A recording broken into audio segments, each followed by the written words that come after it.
Syakirin hamdan na'imin hamdan yafi ni'mahu wa kafi mazidah. Asyhadu an la ilaha illallah wahdahu la syarika lah wa asyhadu anna Muhammadan abduhu wa rasuluh. Allahumma salli ala sayyidina Muhammad wa ala ali sayyidina Muhammad wa man tabi'ahum bi ihsan ila yaumiddin. Qala Allah Ta'ala fi kitabil karim, a'udzu billahi minasyaitonir rajim. Bismillahirrahmanirrahim. Subhanalladzi asra bi 'abdihi lailan minal masjidil haram ilal masjidil aqsa alladzi barakna haulahu linuriyahu min ayatina innahu huwas samiul basir. Hari ini ditanam, berbuah hari ini panen, hidup tanam pulang. Sehari itu juga langsung berulang-ulang. Kebayang gak dapat? Seandainya bapak nanam sawit hari ini tumbuh, hari ini manen, hari ini tumbuh, hari ini manen. Sugih balik, lakas sugih, lakas. Ada nggak berharap kita panat tapi wak baik? Ini gambaran apa? Wahai Jibril, apakah ini ya Rasulullah? Apakah ini Jibril, kata Rasulullah. Apa jawab Rasulullah? Apa jawab Jibril? Ya Jibril, inilah gambaran umatmu yang suka mensedekahkan atau yang senang berjihad di jalan Allah. Abah Zahra ini termasuk yang berjihad kepada Allah. Kita doakan. Saya yakin dan percaya Abah Zahra ini sudah menanam saham-saham besar di akhirat. Dan saya yakin rezeki Abah Zahra ini lancar. Kenapa? Karena berjihad di jalan Allah. Tuh, Allah sudah berjanji, barang siapa yang berjihad kepada Allah, satu kebaikan dibalas dengan 700. Kebayang Pak, 1000 masuk kotak emas, 700.000 yang dibalas oleh Allah. 1 juta jadi 70 juta. Tapi kalau dihitung secara kalkulator memang enak Pak, karena barang itu ada tampak. Dibalasnya Allah itu ada kelihatan langsung. Tapi kita bisa merasakan ketika banyak bersedekah berjihad kepada Allah, Allah permudahkan segala urusan, sehatkan badan, alhamdulillah semuanya aman. Saya Bu bercerita, saya itu sekolah di tahun 2026 di Tatul Yaman. Kemudian saya selesai tahun 2012 disuruh membantu Haji Hudin Caswati. Nah dari situ saya awal mengabdikan diri kepada Allah. Saya sudah berjanji dalam diri saya, ya Allah, dari hidup saya sampai mati saya cap saya jadi santri. Saya pengen jadi orang yang penuntut ilmu. Saya ingin mengabdikan diriku kepada jalan-Mu ya Allah. Saya begitu Pak. Cuman kalau dipikir balik di pondok kalau kita mikir nih, semua orang pasti berpikir begini, apalagi tetangga bagi islah ini baik. Kira sampai jago sekolah situ, mengajar situ, karena gak kenal duitnya. Kira jangan kau mengajar situ, baik kau sekolah jadi pegawai banyak duitnya.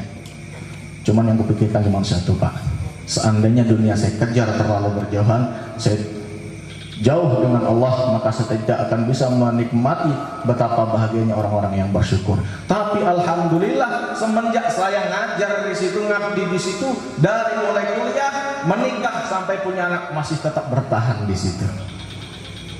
Alhamdulillah semua dikasih Allah lancar. Cuman saya yang ikhlas, saya demi Allah, saya pengen sekali hidup dan mati itu ada di pesantren. Kenapa saya punya alasan seperti itu? Yaitu tadi, janjinya Allah luar biasa. Saya ingin membuktikan janji-janji Allah. Dan alhamdulillah di dunia dibalas oleh Allah. Kalau Bapak nggak percaya, coba aja. Banyakin sedekah, Bapak jadi sehat.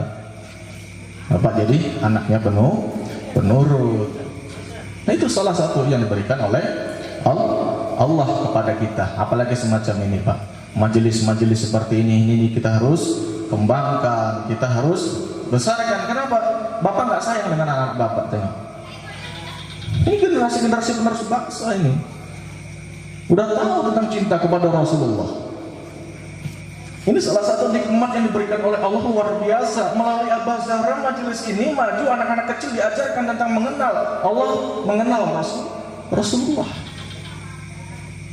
Jadi kalau di sini ada bapak-bapak punya anak kecil, usahain Pak ya, masuk. Kemudian saya tadi Pak Wali bilang, Ustaz dari mana? So ada pondok ya. Satu darain, oh anak saya ada di sana katanya. Siapa Pak? Namanya Adil. Saya bengong, yang mana ya? Kok saya nggak kenal gitu. Kebetulan saya megangnya di MA, Pak Kades ya, MA. Jadi kalau yang megang khusus full, saya di Suada cuma 3 hari, Senin, Selasa, Rabu. Selebihnya saya berkelana. Ya, saya aslinya orang Suadiaya, menikah dapat orang Tembilahan. Jadi saya sering di Tembilahan 3 hari di sana, selebihnya di Tembilahan, Pak. Alhamdulillah, istri mau diajak ke sini nggak mau karena punya kerja juga di sana. Itu sama-sama guru, Pak. Cuman bedanya saya guru pesantren, dia guru para mahasiswa. Itu aja bedanya. Tapi sama-sama tetap pengajar. Di kampus Stay Aulia Rasyidin. Di sini mungkin ada anak-anak bapak yang minat kuliah di Stay Aulia Rasyidin dan susah urusannya, datengin saya, nanti saya rekomkan dengan istri. Insya Allah, bukan karena orang dalam Pak, tapi kalau pakai jalur semacam itu, insya Allah ya akan dipermudah urusan sama Allah. Itulah gunanya kita bertamu, bersilaturahmi. Sebenarnya untuk apa? Mempermudah urusan. Sedangkan kita doa pengen kabul aja harus melalui Rasulullah, bertawasul kepada Rasulullah, wasilahnya Rasulullah. Hadirin kaum muslimin rahimakumullah. Lalu di perjalanan Rasulullah SAW ketika di jalan mencium bau wangi, aroma bau wangi. Bertanya pada Jibril, "Wahai Jibril, ini bau apa? Ini bau apa?" Jibril berkata, "Inilah yang namanya Masyitoh yang hidup di zaman Fir'aun. Pada suatu ketika dia mensisirkan rambut daripada putri Fir'aun, jatuh sisirnya berkata, 'Celakalah engkau Fir'aun.' Lalu si putri ini mendengar perkataan itu dilaporkan kepada Fir'aun. 'Ya Masyitoh, saya akan laporkan kamu kepada bapak saya.'" Tahu Fir'aun Pak? Pak, Bu, Fir'aun tahu Bu? Tahu ya? Nah, tinggal kecil. Tahu Fir'aun ya? Tahu. Siapa Fir'aun itu? Orang yang mengaku dirinya sebagai Tuhan. Nah, dipanggillah, "Sini Masyitoh, apa benar ada Tuhan selain saya?" "Benar," kata Fir'aun. "Allah dan Tuhanku dan Tuhanmu adalah sama, yaitu Allah Subhanahu wa Ta'ala." Mendengar itu Fir'aun murka, dikasih tawaran, "Kamu mengaku saya Tuhan atau enggak? Kalau mengaku saya Tuhan, saya biarkan kamu hidup. Tapi kalau tetap yakin bahwa Allah ada selain aku, saya akan bunuh engkau." Dan pada akhirnya diceritakan itu si Masyitoh ini berpikir lagi bahwa keras. Tiba-tiba dia menggendong anak kecil itu berkata, "Wahai ibuku, ini adalah tempat yang benar, ini adalah cara yang benar. Maka dengan ikhlas, maka masuklah di kawah yang sudah panas, menggurak lah bahasa Banjarnya. Menggurak, lalu masuklah Masyitoh dengan anak-anaknya masuk ke dalam kawah itu. Maka dikuburkan dalam satu lubang. Dalam riwayat itu baunya wangi sampai sekarang, Pak. Ini luar biasa. Ketika ada seorang perempuan mempertahankan akidahnya, Allah jamin surga. Pertanyaannya, ketika ibu mengabdikan diri kepada orang kaya, akankah bisa bertahan untuk mengubah keimanan? Bu,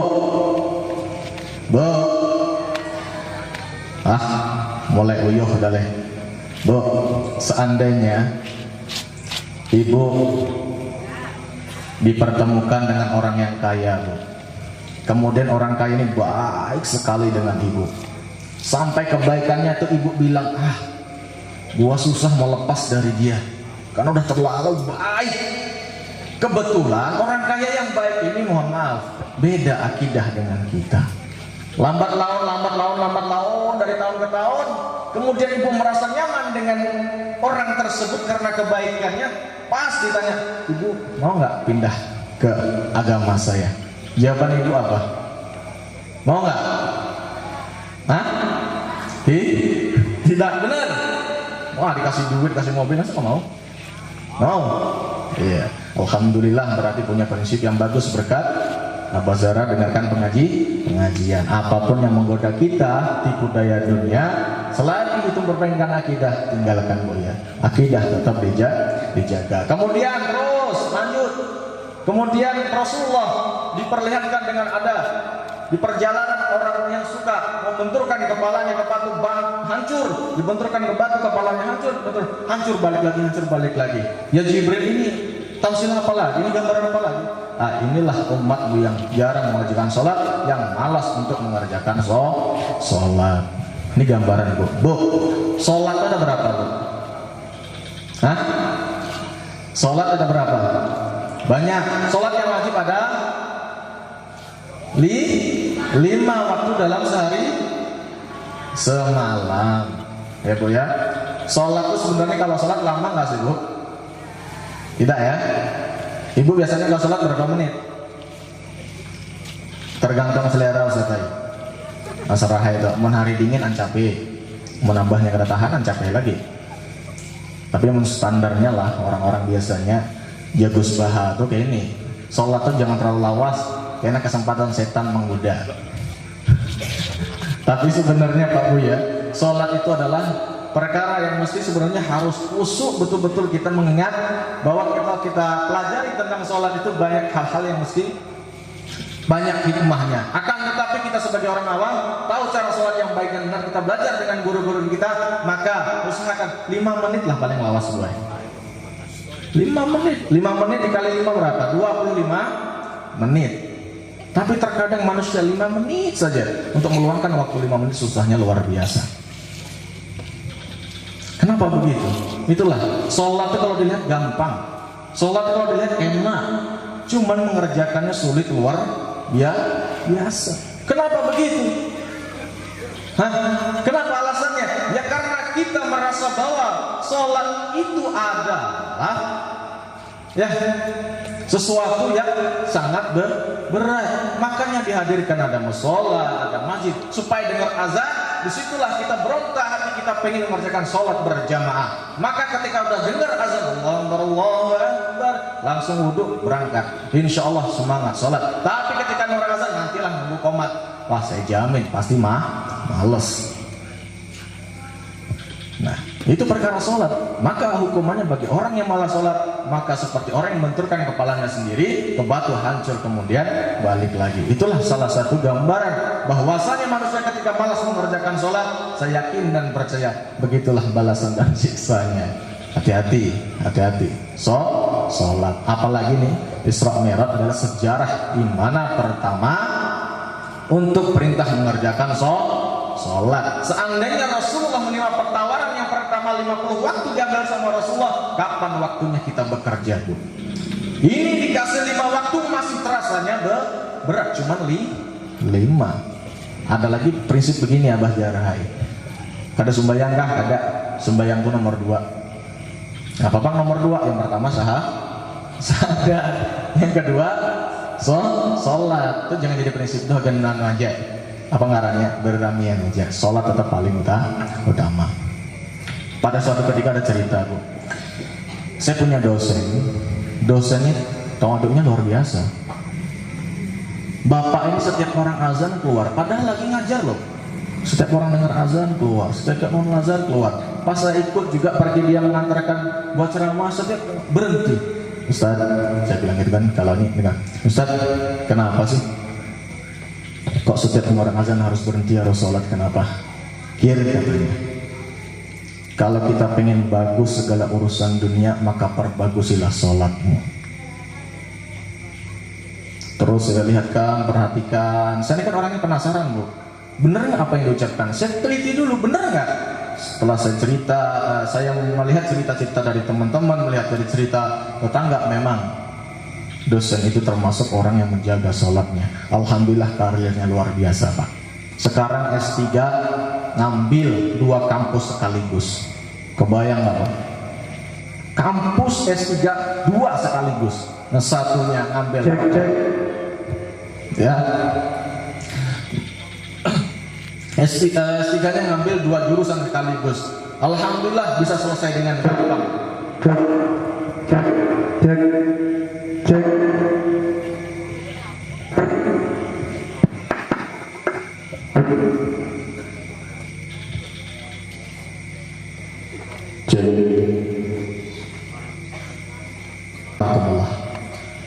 Kemudian dilanjutkan tamsil.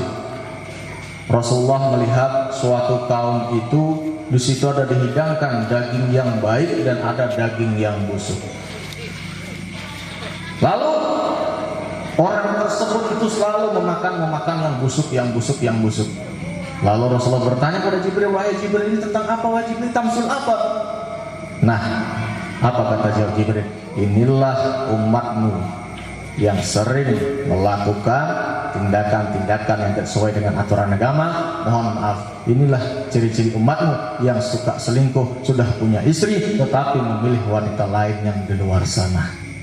Ini banyak kejadian Pak Bu.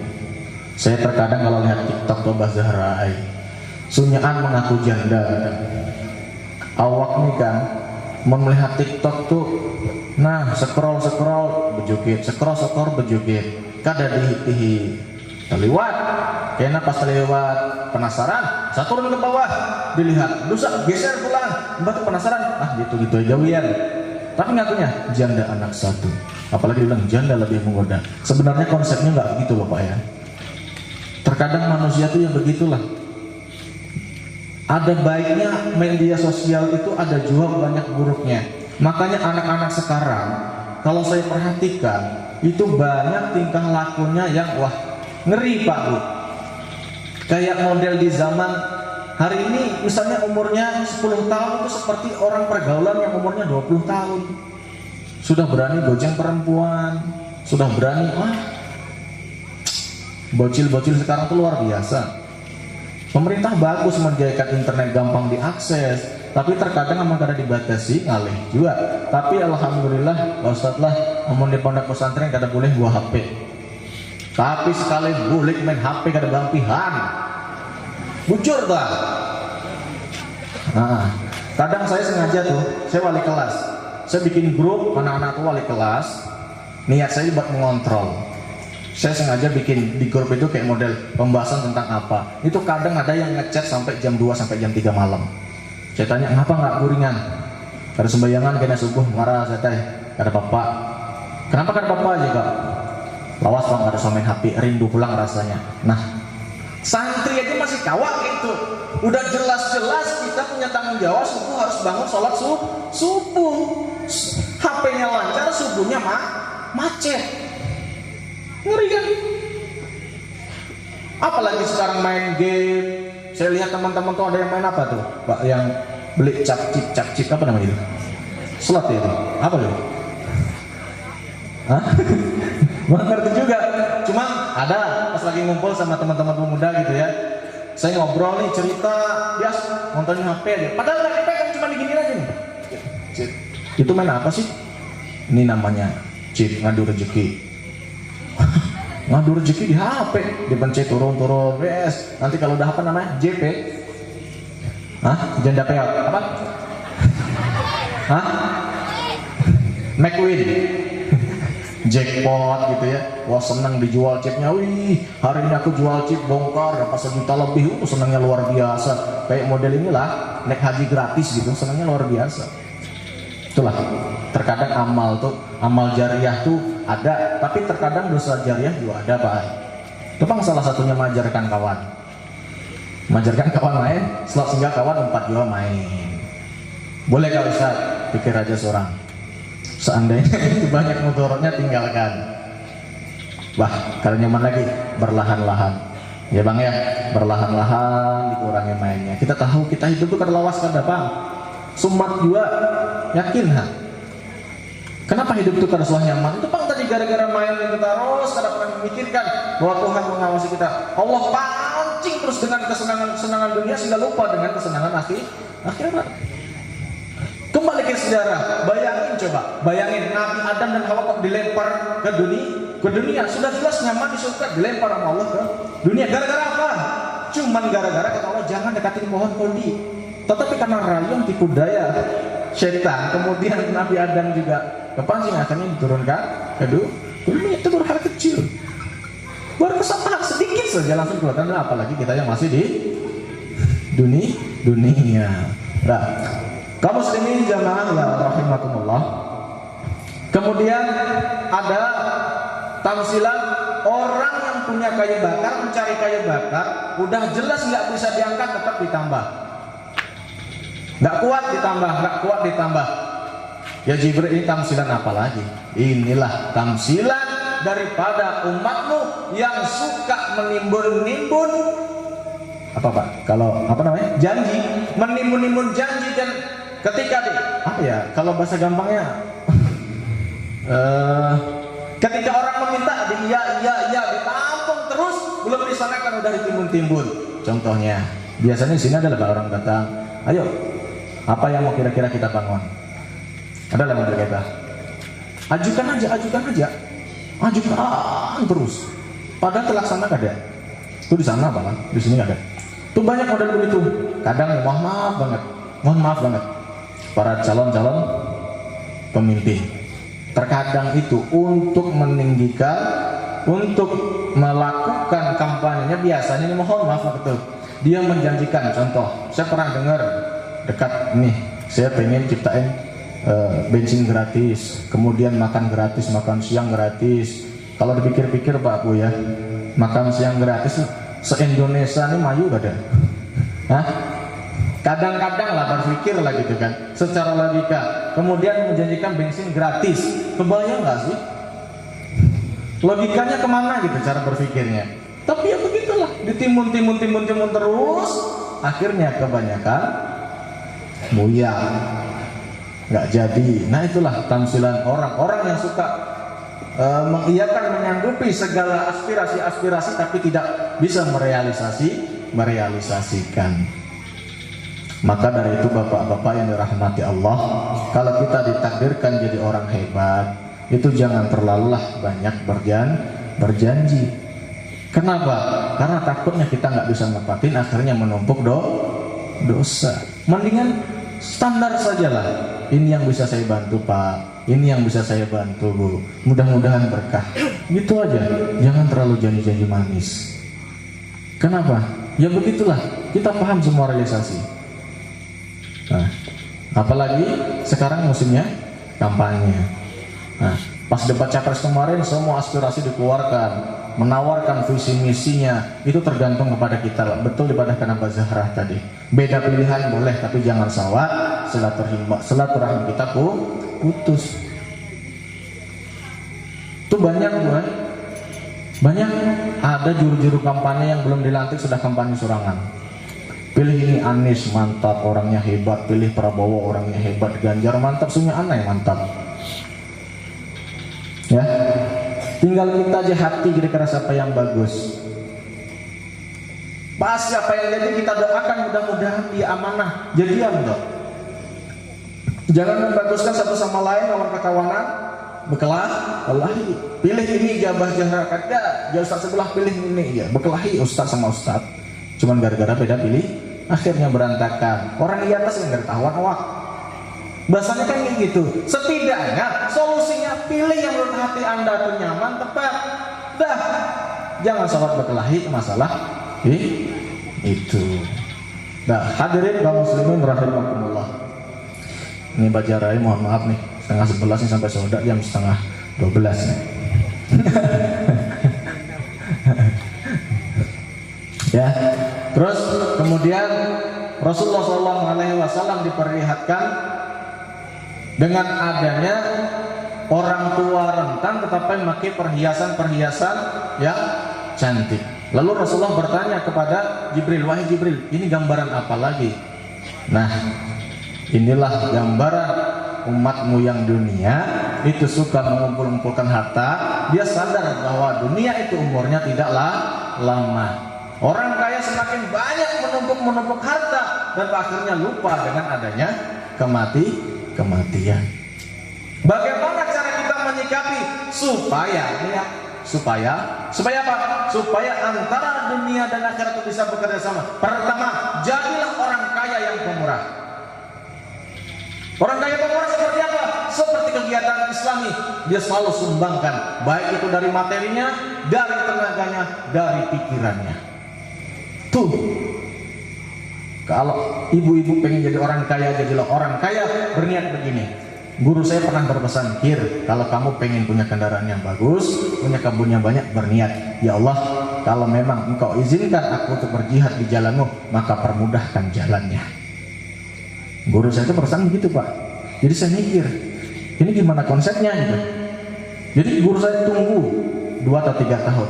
Ketika begitu, guru saya itu kan sering ceramah keliling gitu. Akhirnya sekarang sudah punya mobil Pak. Dulu pakai Honda. Cuma dia bilang, ya Allah, jika memang kau izinkan saya berjihad di jalan, maka permudahkan jalannya. Alhamdulillah dikasih mobil sama orang Pak, dipermudah jalannya. Tapi ingat, kita milik Allah. Allah ingin permudahkan saja orang-orang yang berjuang di nama Allah. Betul nggak Pak Zara? Ya kan? Dipermudah segala urusannya. Apalagi tadi dengar pondok pesantren Darul Islah, ya, Darul Islah, Ustaz ya. Kita bantu sebisanya. Pesantren kami juga banyak kebutuhan itu Pak Bu, bukan promosi ya. Memang banyak kebutuhan. Baru kemarin datang Pak Kades, drum band, apa tuh? Marching band, ya. Marching band, alhamdulillah sekolah kami bertambah. Didatangkan dari Cirebon, langsung dibawa gurunya. Namanya Ustaz Robi, itu dari Cirebon, dibawa ke sini 4 pasang kalau nggak salah. Nah, singgah di pesantren Tembuling, kemudian di Parit 15, kemudian dibawa satu darai, langsung gurunya datang. Alhamdulillah Pak Bu, itu kalau nggak salah Umi Hajah Hijasati pernah bercerita pengen cita-cita punya itu mengidam-idamkan kurang lebih 5 tahun. Ya, alhamdulillah Allah kabulin sekarang. Nah, dan yang lebih uniknya lagi Pak, di pondok itu banyak eskul-eskul yang dibangun. Biar apa?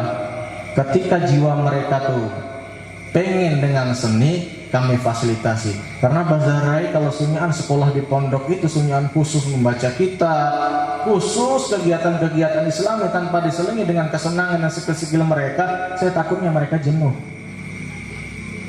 Yang saya pikirkan itu, kami pikirkan itu, karena namanya sifat anak, ada masanya dia jenuh, ada masanya dia serius. Maka kami selingi, kecuali yang salafi ya Bazarai. Ngomong salafi itu lain lagi ceritanya. Kami ini semua modern, jadi memang dibutuhkan itu.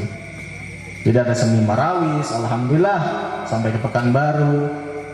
Dari seni hadrohnya, alhamdulillah, pas kemarin festival di Sabila, alhamdulillah dapat. Kemudian kemarin mau jadi kebanggaan Syakapi karena banjir, gak jadi ditunda. Dan itulah salah satu cara kami atau kiat-kiat kami, bagaimana ternyata pesantren itu tidak murni untuk belajar tentang agama, tetapi juga disediakan skill-skill yang ada. Karena kenapa? Itulah sifat manusia ketika jenuh khusus saja bahasa agama, kita dianggap, wah anak pesantren ini sekolahnya agama mulu, mikirin akhirat mulu. Benar. Karena itu pesantren memperbaiki akhlak. Tetapi dengan itu punya inisiatif pesantren modern, maka disediakan alat-alat seperti itu biar kita mampu bersaing dengan sekolah lain. Karena mohon maaf ya Bazara, wah ini kebanyakan orang berpikir anak pesantren tuh di pondok, kemudian banyak penyakit, makannya kada nyaman, sehingga orang berpikir bahwa anak pesantren itu satu otaknya nggak bakal sehat. Karena dilihat dari segi makanan, orang makan sehat biasanya makan ikan, proteinnya bagus. Itu baru orang pintar. Tapi orang pondok mematahkan semua itu. Pintar bukan sebab makanan. Ketika kita makan, kita tanyakan, ya Allah, dengan makan seadanya, izinkan saya bisa mengambil berkah dari guru-guru saya dan berkah ilmu saya sampai kepadamu ya Allah. Doanya begitu sudah makan. Alhamdulillah berkah. Itu aja yang kita kejar Pak. Di pondok tuh ada yang lain. Berkah aja Pak kita gawian. Apalagi guru saya berpesan, Kir, kalau pengen ilmu Anda berkah, tolong hikmat kepada guru tuh dijaga. Sebodoh-bodohnya, maaf bahasanya, sebodoh-bodohnya, sama guru harus taat. Ada cerita Pak, ada seorang santri ketika mondok pintarnya luar biasa, baca kitabnya oke, pidatonya di mana-mana. Pas ketika datang gurunya itu tidak mau salaman, bisa dikatakan dia tidak mau tahu. Karena sudah terkenal, lupa dengan siapa yang mengajari. Lalu gurunya pulang dengan perasaan menangis. Ya Allah, kenapa santri saya seperti ini? Apa yang sudah saya ajarkan kepada santri-santri saya? Pas ketika buka pintu sekian bulan, pintu mobilnya dibuka, lihat. Loh, ini kayaknya santri gue yang terkenal kemarin, sekarang jualan kerupuk. Nah, cuma gara-gara tidak memperhatikan gurunya, cuek kepada gurunya ketika menghadiri majelis, langsung dicabut oleh Allah berkahan.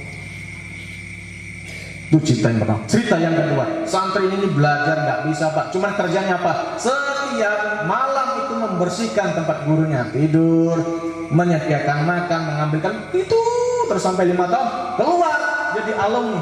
Alhamdulillah jadi kiai, punya pondok sendiri Pak. Memang cerita-cerita pondok tuh unik. Yang kita kejar apa? Berkahnya. Berkahnya. Tapi terkadang begini, saya curiga dengan guru-guru. Guru-guru kadang berpandangan seperti ini, Mbak Zahra. Ustaz, anak itu anunya nih, tapi bagus. Tuh coba tengok itu, harat, suara harat, belajar harat, juara terus. Saya berpikir, ya Allah, kok masih ada ya di pesantren pola guru yang berpikir semacam itu?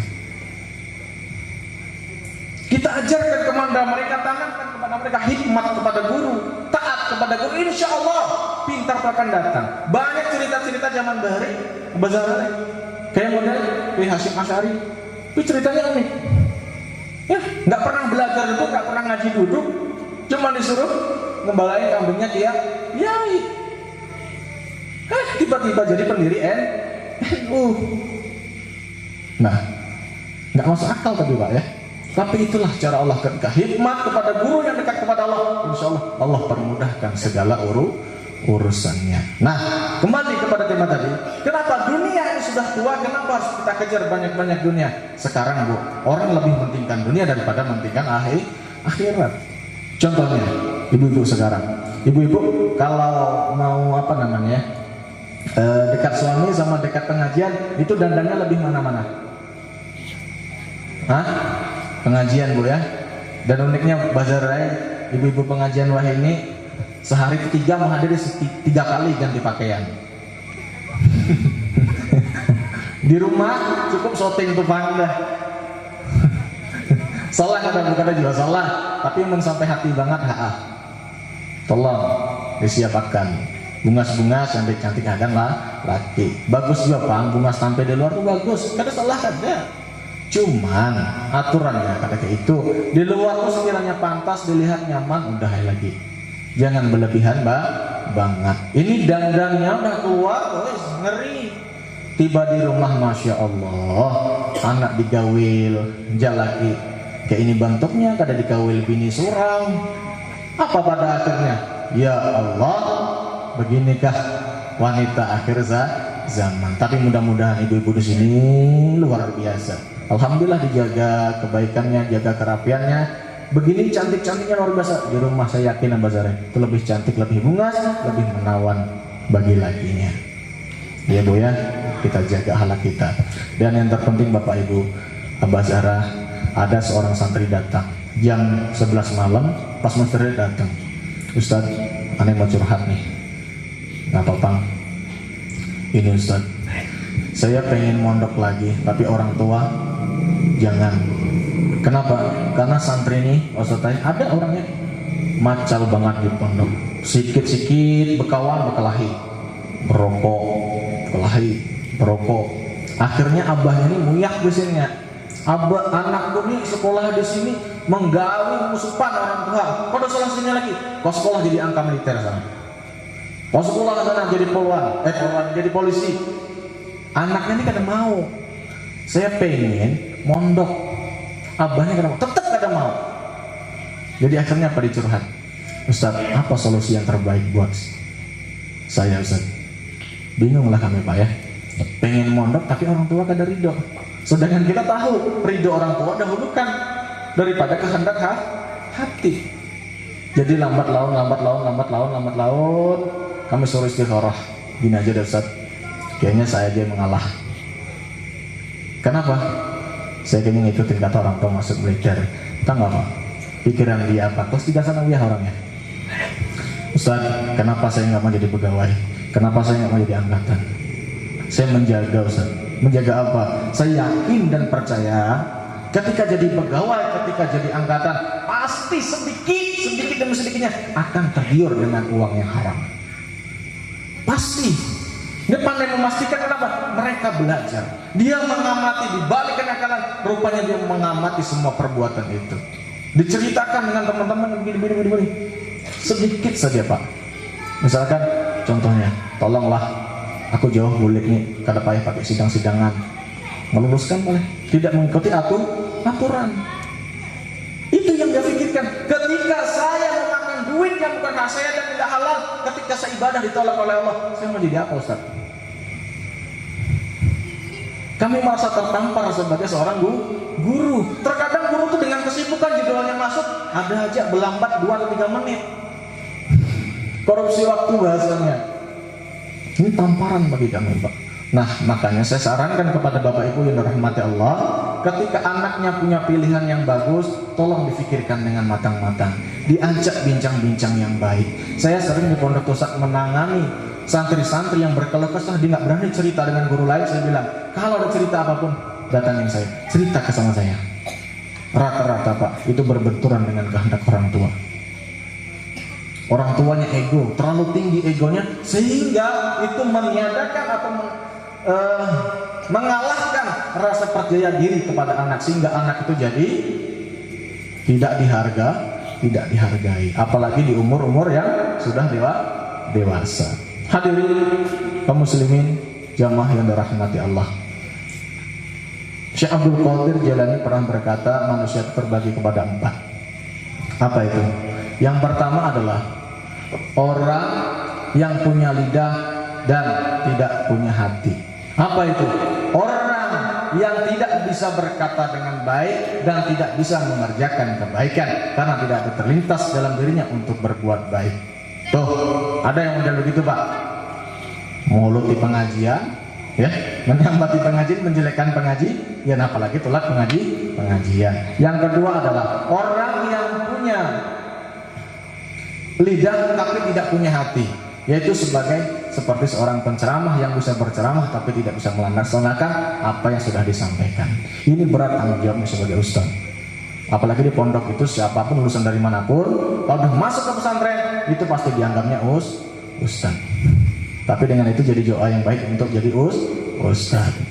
Nah, yang keempat adalah orang yang punya hati tapi tidak punya lidah. Orang yang selalu memperbaiki diri, tidak mau tahu dengan urusan orang lain. Cukup aku dengan Allah, aku dengan Allah, aku dengan Allah. Saya tidak membicarakan tentang keburukan orang lain. Ini orang hebat Pak. Kita tuh kalau berpikir sekarang, kebanyakan gue ya, kita lebih banyak mikirin kejelekan orang lain daripada kejelekan diri sendiri. Ya nggak? Ibu-ibu suka begitu nggak? Pernah nggak mikirin kejelekan diri sendiri? Teman sebelahnya, tetangga sewot, kamu begini. Oh tetangga kaya, oh begini. Nggak pernah berpikir positif. Allah sudah menitipkan rezeki buat dia. Terkadang manusia tidak bisa berpikir positif. Maka rubahlah cara berpikir kita, berprasangka yang baik. Makanya kalau kita pengen jadi orang baik, kata guru saya, pikirkan dulu sebanyak apa dosa kita. Nggak usah mikirin tentang keburukan dosa orang lain. Cukup diri kita, hidup binafsi. Kita koreksi diri kita.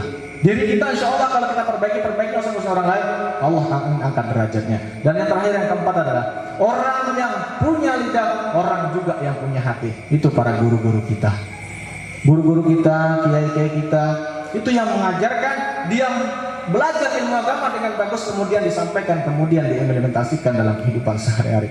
Ini luar biasa Pak Bu. Ini guru-guru kita nih, ya, kiai-kiai kampung kita nih. Ini jangan pernah kita tinggalin Bu. Ini orang-orang tua kita nih yang bisa mengantarkan kita ke surga nih. Jangan nengak enteng, mentang-mentang kiai kampung orang biasa, nanti dianggapnya sepele gitu. Padahal kalau dipikir-pikir nih, kalau di kampung ini masih ada orang tua yang bisa ngasih nasihat, itu dulu diundang buat ngisi pengajian, karena mengajari mereka. Ya, kiai kampung kita itu. Tapi terkadang ya pengen pengajian terkenal, bagus, model cara-cara yang begitu. Intinya, ketika ada di kampung itu orang alim, orang hebat, walaupun tampilannya sederhana, jangan sampai kita merendahkan, apalagi menganggapnya tidak ada. Jangan Pak. Walaupun bisa baca doa cuma sebagai imam, nggak bisa berceramah, jangan dianggap sepele. Mungkin disitulah detik-detik wali Allah di mana doanya makbul, sehingga kampung kita aman ada beliau. Itu. Jangan mentang-mentang undang ustaz yang terkenal gitu ya, kita sepelekan kiai-kiai kampung. Jangan. Tetap jadi panutan, karena sehari-hari yang mengajarkan kita tentang sholat, mengajar kita baca Quran, ya kiai yang ada di kampung kita. Gak mungkin orang yang terkenal sana mengajarkan kepada kita. Hadirin kaum muslimin jamaah Isra Mi'raj yang dimuliakan Allah. Abah Zara, mohon maaf nih apabila penyampaian saya tadi ada terdapat kesalahan dan kehilafan. Saya mohon maaf yang sebesar-besarnya. Kenapa? Karena kita sebagai manusia tidak pernah salah luput dari hilaf dan dosa. Dan saya harap kepada Bapak Ibu yang rahmati Allah yang punya anak, tolong ketika mendidik anak, memberi saran kepada anak itu dengan kasih sayang.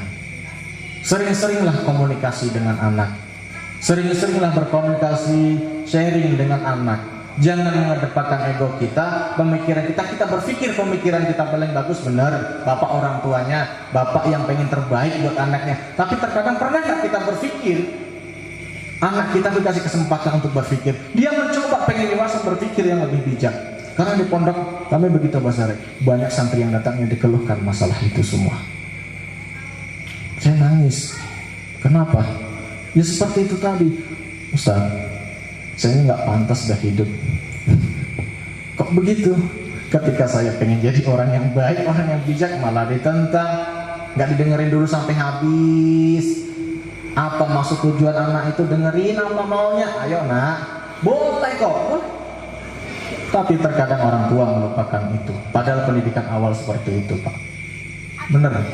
Tolong dijaga keharmonisan dalam mendidik anak. Boleh di pesantren, tapi ajarin di rumahnya tentang berpikir yang baik. Banyak kok anak pesantren, sekolah kamu pesantren, kadang baliknya juga nakal, baliknya juga ini. Tapi ada nilai plusnya. Insya Allah walaupun nakal, itu tahu untuk jalan pulang. Itu aja. Dan untuk yang terakhir, kita mohon kepada Allah Subhanahu Wa Taala, semoga majelis Abah Zahra ini semakin hari semakin maju dan semakin baik. Dan saya doain mudah-mudahan masyarakat Bagan Jaya ini, Bagan Jaya lah, Abah Zahra Kilo 7 ini mendapatkan keberkahan hidup warganya, keluarganya, romantis rumah tangganya, anaknya jadikan anak yang soleh dan solehah. Dan yang kedua adalah sering-seringlah sowan atau silaturahmi kepada guru-guru kita. Kita sharing kepada mereka. Abah Zahra, guru saya pernah berpesan, Kir, kalau kamu galau, pikiranmu bingung, datangi para kiai-kiai. Minta kepada beliau nasihat-nasihat indah.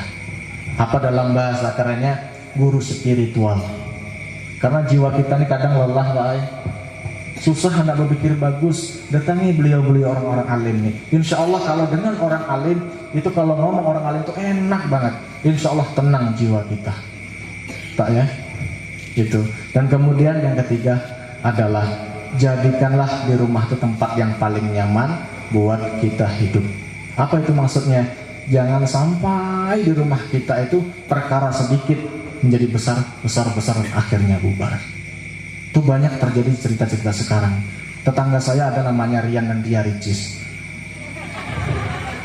Tetangga itu kurang bahagia apa, semuanya mewah, tapi Allah kasih gambaran kebahagiaan itu tidak diukur dengan kekayaan, dengan ketenaran. Maka jangan itu tontonan buat kita, ada hikmahnya buat kita. Seandainya kita yang di sana dipabrikan, kita merasa malu, Pak. Tapi alhamdulillah Allah tontonkan dengan orang lain, kita ngambil pelajaran dari situ. Bisalah saling mengerti, saling mencintai. Pak Bu ya, tuh ketika orang tua, emak dan abah itu rukun, bagus, anak merasa nyaman, insya Allah saya jamin anaknya pintarnya luar biasa. Benar. Tapi kalau anak bapaknya itu sering bertengkar tiap hari, saya yakin psikologi anaknya akan terganggu, maka dia akan bingung ketika jadi orang dewasa. Maka akan menurun kepada sifatnya kepada anak tersebut. Usahain, Pak ya, bagus-bagus dalam rumah tangga itu. Dan untuk abang-abang, para pemuda-pemudi ya, abang yang belum menikah, yang baru mau menikah, saya pesan untuk abang-abang belajar sekarang tentang ilmu berumah tangga. Betul. Kenapa? Berumah tangga itu nggak gampang, Bang. Yang gampang menjemputnya, ngasih jujuran, nikah gampang. Setelah pernikahan, Bang, tanggung jawab kita besar. Nggak segampang itu. Kemudian para pemuda-pemudi, belajarlah tentang ilmu agama. Kenapa?